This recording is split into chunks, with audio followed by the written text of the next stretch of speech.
Sean ustedes bienvenidos a una actividad de la Academia Mexicana de la Lengua en la Feria Virtual de Libro y Cultura del Instituto Politécnico Nacional 2021. El día de hoy presentaremos un libro de teatro y más específicamente una obra teatral. Pero no cualquier obra. Hablaremos de una obra escrita en la segunda mitad del siglo XVIII que me parece puede resultar bastante pertinente por la conmemoración de los 500 años de la caída de Tenochtitlan, que tuvo lugar hace unas semanas. Y este libro, pues es un libro editado por la Academia Mexicana de la Lengua, que lleva por título Moctezuma. Y hablaremos de esto con un gran especialista y estudioso del teatro, un hombre erudito, muy destacado universitario y gran conocedor del lenguaje.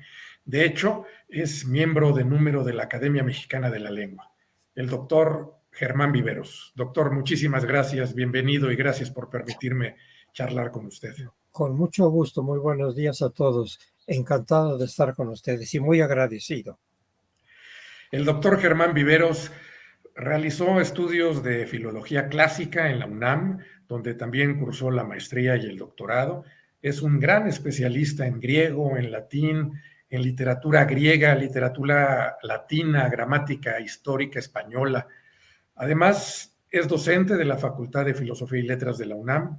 Ha sido coordinador del Centro de Estudios Clásicos, coordinador del posgrado en Letras Clásicas, secretario académico en la Coordinación de Humanidades y consejero universitario. Es traductor de autores clásicos como Terencio y Plauto, ha realizado antologías de textos griegos y latinos, así como muy diversas obras dedicadas al rescate y estudio del teatro novohispano escrito en español y latín. También es miembro del Seminario de Cultura Mexicana, de la Asociación Mexicana de Investigación Teatral y de la Asociación Mexicana de Estudios Clásicos, la AMEC, de la que actualmente es su presidente. Por sus estudios, por sus investigaciones, ha sido distinguido como investigador emérito del Instituto de Investigaciones Filológicas de la UNAM y como investigador emérito del Sistema Nacional de Investigadores. Doctor, de verdad, pues es maravilloso poder contar con toda una persona con tantas distinciones como usted. Y pues bueno, quisiera yo un poco entrar en materia, porque usted que es académico, académico de número de la Academia Mexicana de la Lengua, ocupa la silla 20.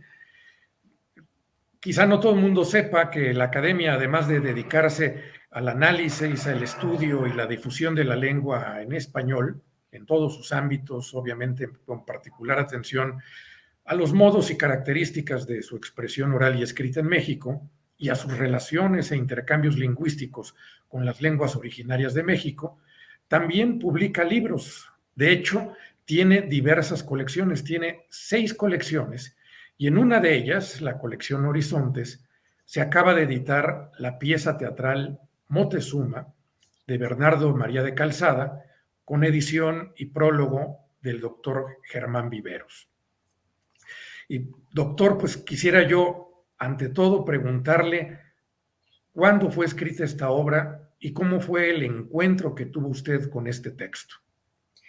La obra fue escrita y publicada en España, en Madrid, en 1784.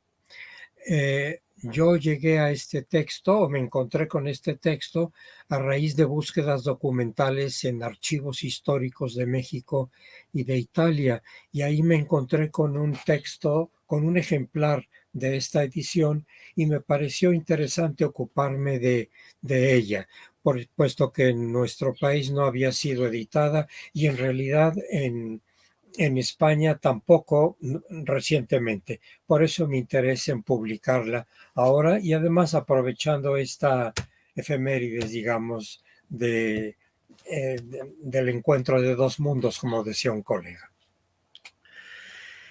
Y usted en el prólogo, que realmente es muy, muy bueno y muy interesante, comenta de las modalidades del teatro en el ámbito hispánico que se dan entre el siglo XVI al siglo XVIII en donde se ubica en dónde se ubica esta obra de Moctezuma. Sí, el teatro en la Nueva España se dio en 5 modalidades.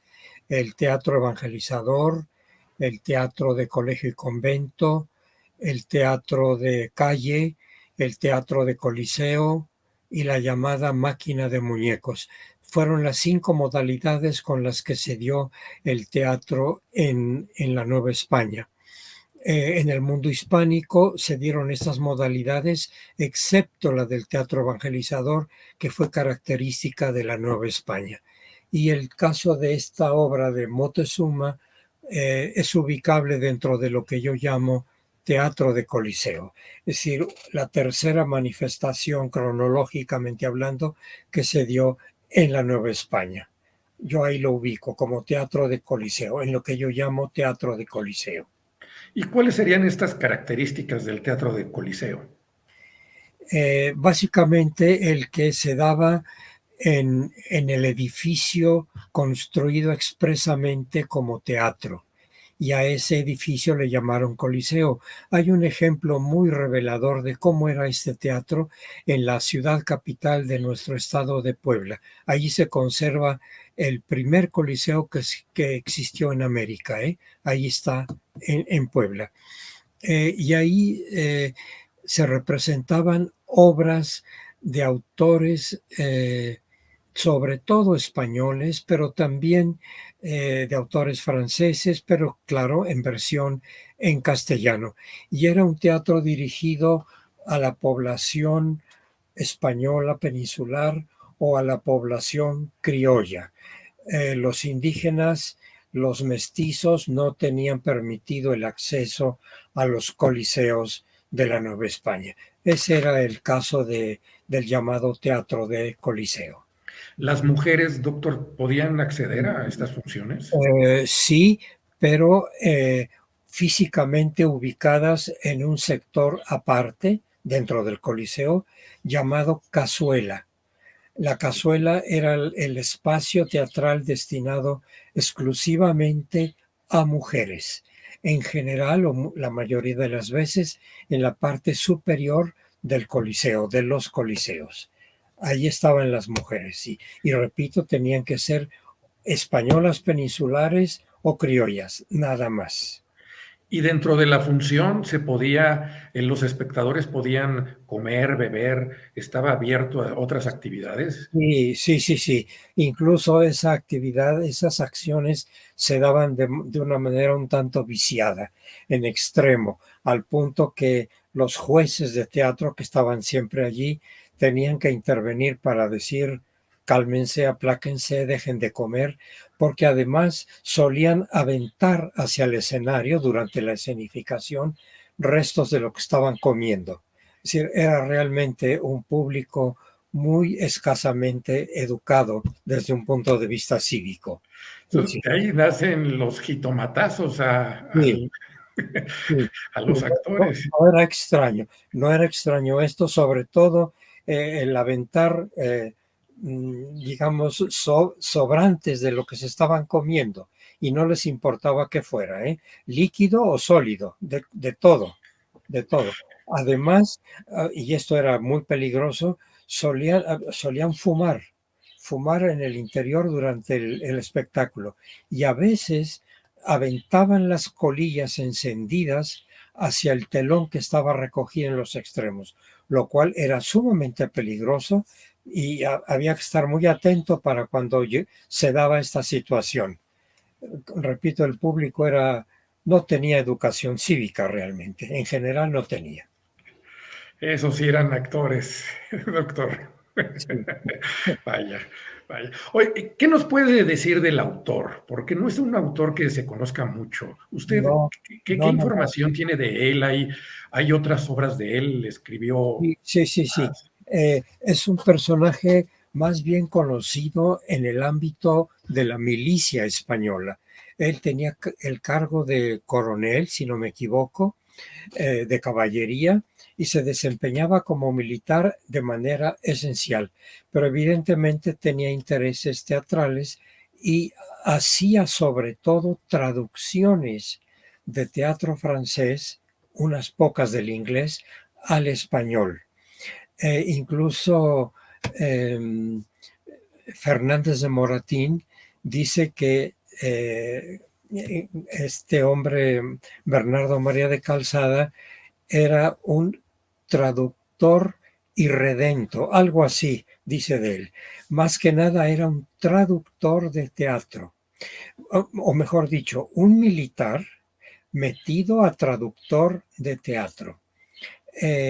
Otras piezas teatrales suyas no se conocen. Yo las he buscado, las busqué mucho cuando me interesé en el tema y no las encontré. Lo que me encontré es un texto que se llama El viajero, el viajador sensible, el viajador sensible, que es un texto que yo diría más bien como diario de viaje de él. Pero otras obras de teatro yo no las conozco, ¿eh? Las he buscado tanto en archivos españoles como en México y no me he encontrado ninguna obra. Incluso en los estudios, en los ensayos que hay sobre teatro español, no se menciona más título que este, Moctezuma. O sea, evidentemente él creo que no escribió otras piezas teatrales, o al menos no las he encontrado hasta el día de hoy. Entonces, un militar español, Sí, era un militar, creo que el grado suyo era de coronel, no pero recuerdo nacido bien. en España y Sí, él era de Badajoz, si no me equivoco. Él era español, nunca estuvo en América, eso le iba a preguntar. Sí. sí viajó por toda España y por Francia. Y como digo, se ocupó de traducir obras de teatro. De teatro Pero esta es francés. original de él, ¿no? Sí, sí, Moctezuma, sí, Sí. sí, sí, sí. Sí, Esa sí. porque es muy significativo, por lo menos creo que resulta relevante que un militar español que no viajó a Nueva España, que no conoció estas tierras que ahora son México, se haya interesado por la figura del emperador azteca. Sí, sí, sí, esto sí llama la atención. Yo ignoro el motivo, el surgimiento de su interés por este personaje nuestro, por Moctezuma, ¿no? No lo sé. Como digo, he buscado en archivos históricos, tanto en España como aquí en México, y no me encuentro más información que la que de alguna manera registré en este pequeño libro. Es decir, y como digo, el caso de Moratín, que lo define como traductor y redento. Creo que son las palabras que utiliza para referirse a él. Y lo hace para decir que no era un hombre de teatro, sino un militar, traductor y redento. Es como lo definen. Y creo que esto explica el que no haya más textos suyos o de su autoría, al menos conocidos. ¿Eh? Cono- Doctor Viveros, ¿y cuál es el argumento de la obra? Qué tan apegada la anécdota que se cuenta en la obra está sí, a los hechos históricos? sí. Bueno, yo manejo los conceptos de argumento y tema de un modo un poco diferenciado. Como argumento me refiero a algo así como el hilo conductor sobre el que está montado el tema. Para mí el argumento es la aprehensión y muerte de Moctezuma y el tema es el encuentro de dos culturas. Es como yo distingo tema de argumento en el caso de esta obra. Es decir, el argumento es clarísimo, es decir, la aprehensión y muerte violenta de Moctezuma. Y como tema, yo me atrevo a definirlo como el encuentro de dos culturas. Y en esta obra hay personajes realmente muy destacados, porque, pues sí, Sí, está el emperador, pero se rodea, el autor lo rodea de unos personajes muy sólidos, muy bien construidos, y yo le quisiera pedir que si nos puede hablar de los personajes que también intervienen en esta obra de teatro. sí. Bueno, siguiendo una jerarquía, digamos, de personajes, los protagonistas, evidentemente, son Cortés y Moctezuma. estos son los protagonistas en el sentido estricto de la palabra.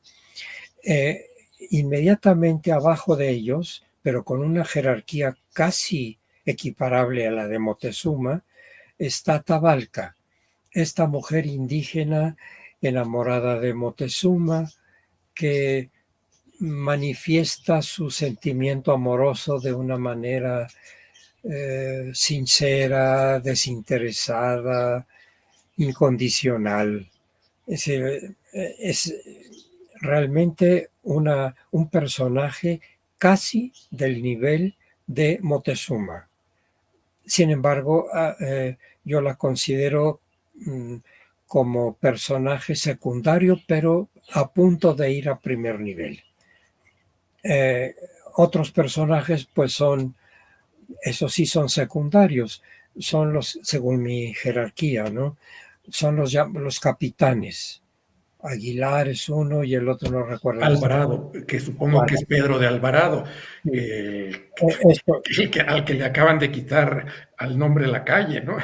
sí, sí, Por sí, las matanzas y que es parte del tema, ¿no? sí, sí, Que sí. sale ahí. Para mí ellos son personajes secundarios, claramente secundarios, que están para apoyar y para definir la personalidad de Cortés. Es decir, ellos son secundarios, pero con la clara presencia de un sentimiento de apego y seguimiento y defensa de Cortés. Es decir, son incondicionales suyos en todos los sentidos. Eh, eh, Son paradigma de lealtad, los dos. Claro.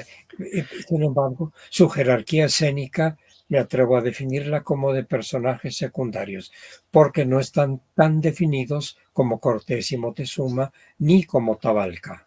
Sí. Y hay otro personaje que a mí, bueno, algo que me encanta de esta obra es que aunque hay efectivamente protagonistas y personajes secundarios, todos tienen una relevancia muy, muy grande, porque además tampoco son tantos personajes, pero uno de estos personajes que muestra una fuerza en varios momentos y que yo creo que para cualquier actor podría ser muy atractivo interpretarlo, es el gran sacerdote. Ah, claro. Que el gran Ah, sacerdote tiene unas escenas, tiene 3, 4 escenas, pero muy, muy sólidas, muy fuertes, muy bien escritas, sí, y que uno como espectador dice, ah, caray, eso está sucediendo, eso está pasando. sí, sí, sí. Él está muy, muy claramente definido como personaje secundario, ¿verdad?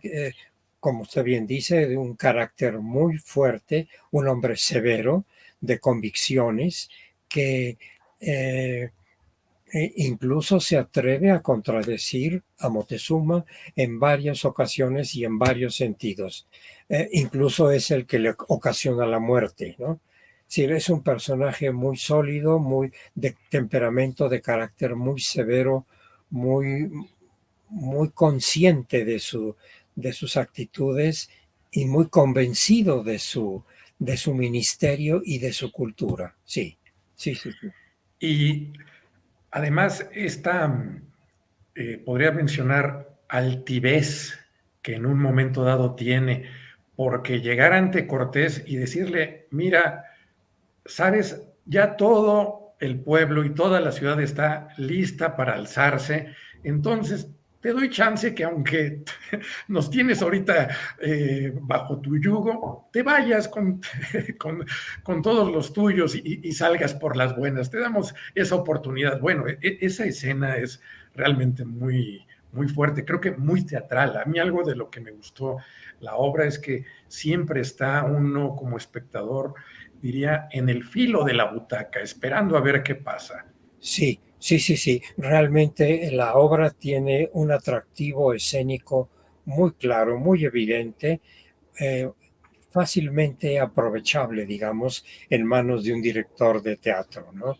Claro que sí, claro que sí. Y Y hay esto, otro tema, bueno, otra cuestión que uno siempre se imagina a Moctezuma y a Cortés como enemigos.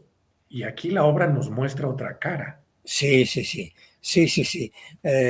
Claro, ahí se muestran ambos condescendientes entre sí, comprensivos, tolerantes entre sí.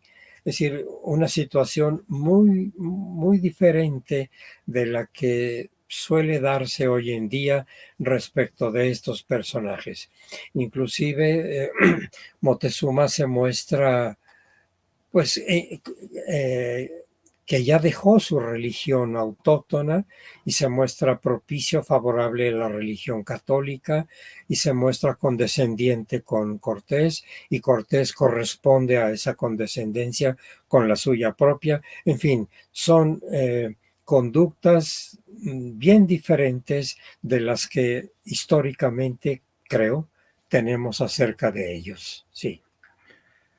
Uno de los valores que creo que se tocan en esta obra es la lealtad.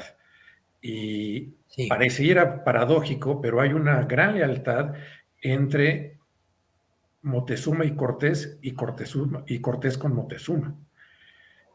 Sí, O yo sea, diría, nunca dudan de su palabra uno de otro, ¿no?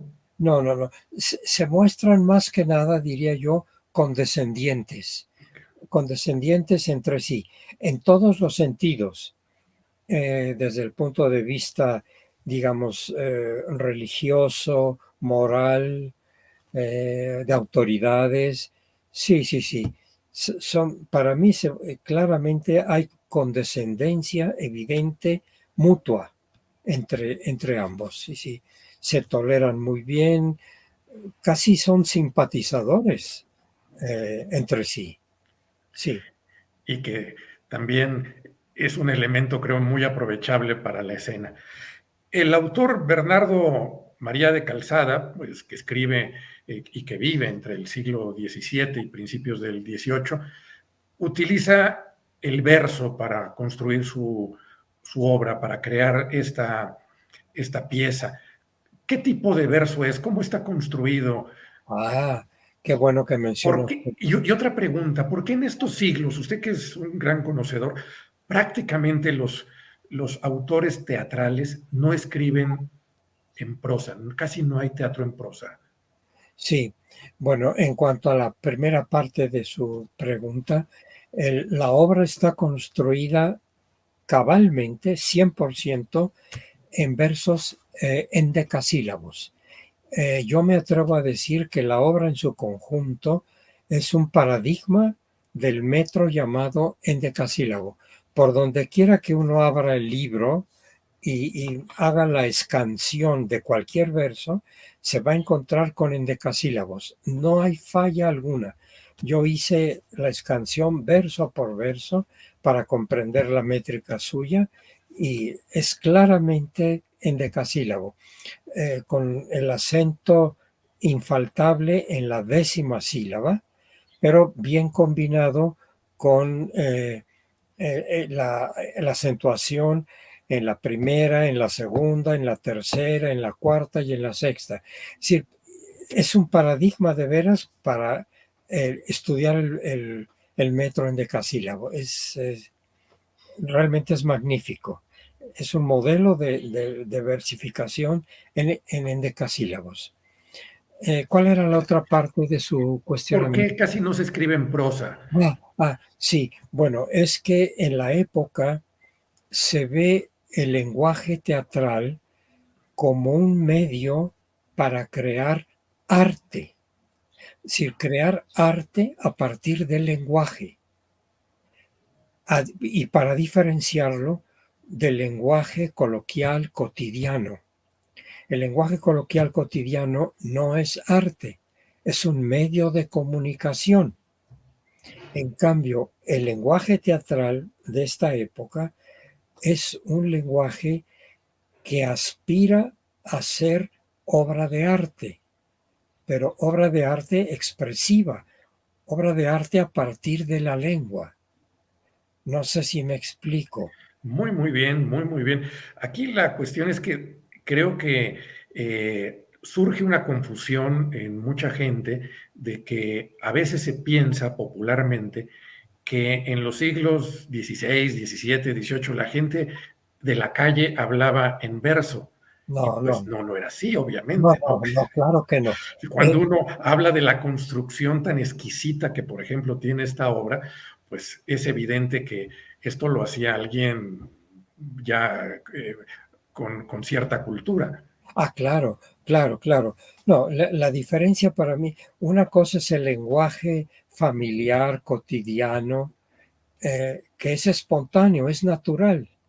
En cambio, este lenguaje teatral tiene aspiración artística, es decir, quiere elaborar arte, pero a partir del lenguaje. Así como el pintor quiere elaborar arte a partir de los colores, en fin, las perspectivas, o bien el arquitecto que también quiere crear arte, pero a través de las figuras, de las formas. Así aquí en el caso de la literatura dramática, se quiere crear arte, pero a partir del lenguaje. Y esa es la diferencia con el lenguaje cotidiano, que es simplemente un medio de expresión, un magnífico medio de expresión, pero que no tiene aspiración artística, como este lenguaje en verso. Doctor, ¿nos podría hablar de la edición? ¿Cuánto tiempo le llevó realizarla? Y algo que a mí me llamó la atención es que el lenguaje en el que está escrita esta obra de Moctezuma realmente no necesitó pies de página. Son unas cuantas palabras, quizás 5 o 6, las que de repente usted nos hace referencia que tienen otro significado, otro uso del que actualmente se tiene, pero podemos hablar de que el 99.9% de la obra es perfectamente entendible, supongo, de cómo se escribió originalmente o por lo menos como está editada actualmente por la Academia Mexicana de la Lengua. ¿Qué nos podría usted decir de la edición? ¿Cuánto tiempo tomó en realizarla? Bueno, me resulta difícil pensar en ello porque, bueno, el trabajo concreto para preparar esta precisa edición, yo diría alrededor de unos 5 meses. Pero debo decir que yo tenía ya material documental recogido en torno a esta obra y en torno a noticias acerca de ella. Si en mis búsquedas de carácter archivístico yo tenía ya recogido este dato, o sea, este dato y otros.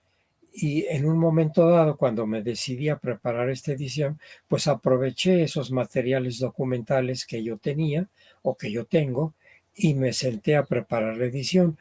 Y esto me llevaría alrededor de unos 5 meses aproximadamente, sin contar todo el trabajo de investigación documental o archivística previo. Ahora, el lenguaje es absolutamente comprensible. ¿Así fue escrita? Sí, sí, sí. Bueno, eh, yo, como lo digo en alguna parte, actualicé la ortografía para facilitar la lectura actual, la lectura y probable puesta en escena de esta obra. Pero sí, eh, digamos, la obra, el manuscrito original está, se manifiesta, se presenta al modo propio del siglo XVIII. Sí, sí, sí, sí. El uso de la S o de la C o de la Z o el uso de consonantes diversas, su manera de escribirlas. Sí, sí, sí. La puntuación la actualicé también. En fin, es una edición pensada para facilitarla hoy al lector de nuestros días. Sí. No, y vaya que lo logró, doctor, porque creo que es una lectura muy, muy gozosa la que se tiene de de esta pieza por su contenido, por cómo está escrita, pero también creo que por cómo está editada. Y usted ya algo mencionaba al principio de nuestra charla. ¿Se conoce si esta obra se ha llegado a representar? ¿Hay algún dato de que se Sí, haya sí, escenificado? sí, cómo no. Justamente a raíz de esas búsquedas documentales que yo tenía ya y que tengo aquí en casa, ¿verdad? me encontré con que esta pieza, esta obra de teatro, fue representada en el Coliseo de México 2 veces en el año de 1791. Eh, Hay constancia documental de esto. La información contenida sobre esta representación la tengo aquí registrada. Está en la Biblioteca Nacional de México, en el manuscrito 1412 y también en la sección llamada Raros de la Biblioteca Nacional de México. En estas dos fuentes documentales están textos de esta obra. No mayor información, solamente el texto, lo cual hace ver que fueron, y se dice, ¿no? Representadas en el Coliseo de México. Sí, eso sí. No se habla si respetaron las acotaciones que da el autor para la No, escenografía, porque es una obra que se desarrolla en el Palacio Principal de Moctezuma y todos, dice el autor, van en trajes nacionales. No hablan estas crónicas de cómo fue entonces no, para escenificada. nada. No, solamente se da la noticia, como tantas obras representadas en los Coliseos de México. Es decir, se menciona el título de la obra, el autor, la compañía teatral que la llevó a cabo, el, el, la cabeza de esa compañía teatral, nada más, nada más. Y el texto, están los textos manuscritos, porque antes de que una obra llegara a representarse en el Coliseo, debía pasar por censura. Por esta razón se conservan los manuscritos que veían los censores para a partir de ellos decir si aprobamos o no aprobamos su representación. Por eso se conservan en México y en otros lugares los textos de estas obras, pero no hay mayor información colateral, digamos. Doctor Viveros, quisiera también preguntarle, hay por lo menos dos óperas que hablan del emperador Moctezuma. ¿Hay alguna relación que conserven esta obra de Bernardo María de Calzada con el Moctezuma de Vivaldi o el Montezuma de Karl Heinz Graun, que por cierto está próximo a presentarse en una versión semi-significada en el Palacio de Bellas Artes? ¿Hay algún, digo, aparte del personaje, alguien toma alguna referencia, se inspira alguna obra en otra que usted sepa? Sí, no, la única relación que yo veo es la presencia de los personajes, de los protagonistas, tanto de Moctezuma como de Cortés, pero no veo yo relación temática precisa, ni mucho menos en detalle. No.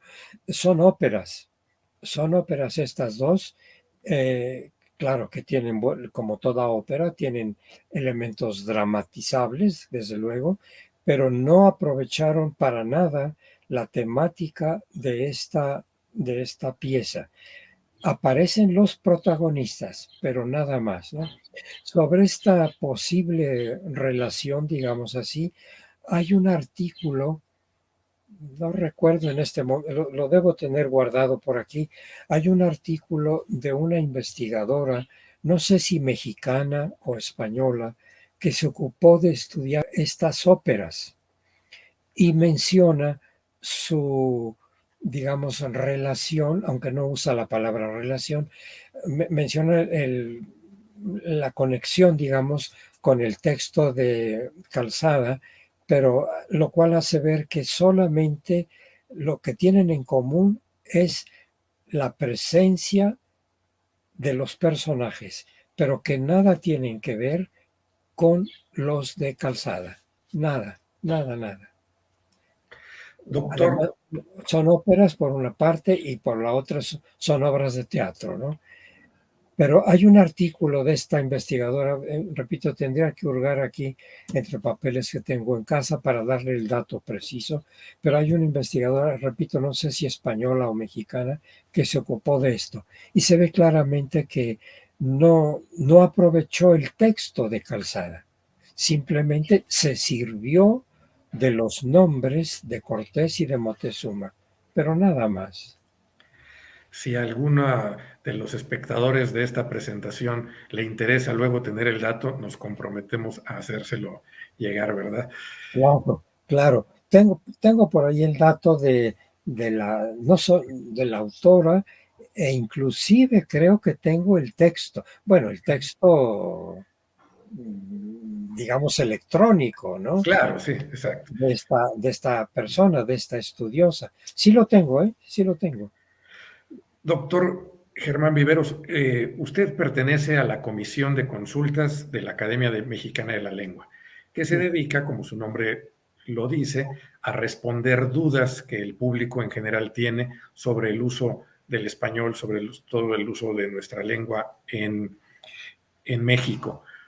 Quisiera yo, relacionado con el título de esta pieza, preguntarle por qué hay estas diferencias en la pronunciación del nombre del emperador azteca. Aquí se llama la pieza Moctezuma, pero también lo encontramos como Montezuma con N, sí. y actualmente en nuestra época le decimos Moctezuma, enfatizando la C. ¿Hay alguna manera que sea la correcta? ¿Hay alguna manera que sea la que debamos de utilizar? ¿O por qué se han dado estas diferencias? Sí, yo creo que ha sido por solamente los hábitos lingüísticos de los que conocen estos nombres. Yo lo que recuerdo es que Remí Simeón, en su gran libro sobre náhuatl, registra este nombre como Moteusoma, Moteusoma, eh, en náhuatl, en náhuatl. Ahora, ¿cómo fue que pasó este vocablo en lengua náhuatl al castellano como Moctezuma? No lo sé. Ignoro cuál puede ser la razón fonética para que se explique la inclusión de esa consonante gutural sorda C y que aparezca Moctezuma. Esta presencia de la gutural oclusiva no me la explico a partir del náhuatl. No lo sé. Tal vez nuestro queridísimo y admirado colega Patrick Johansson tenga la respuesta precisa.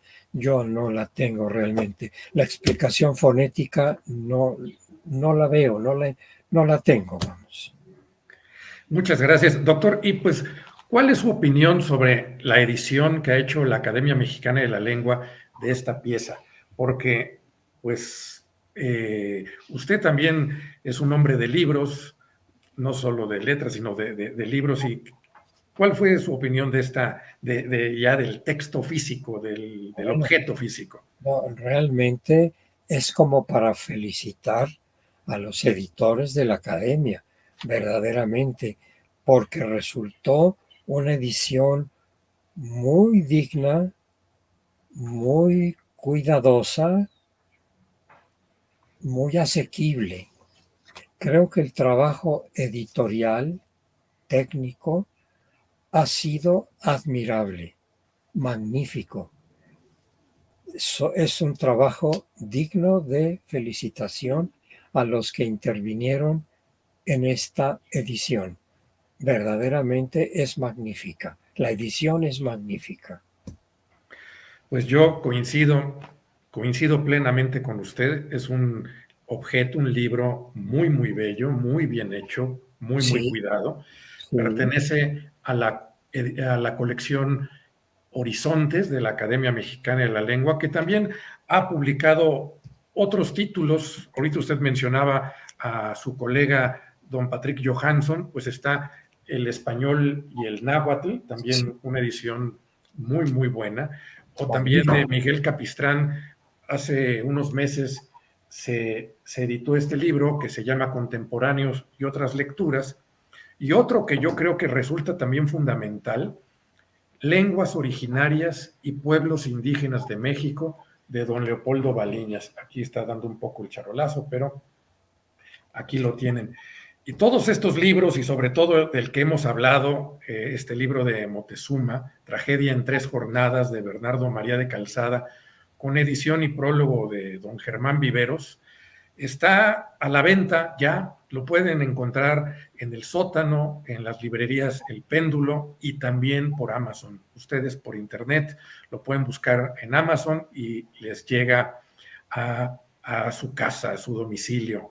De verdad, doctor Germán Viveros, yo he estado encantado de esta charla para hablar sobre una obra de teatro, para hablar del teatro en general. No sé si usted guste agregar algo.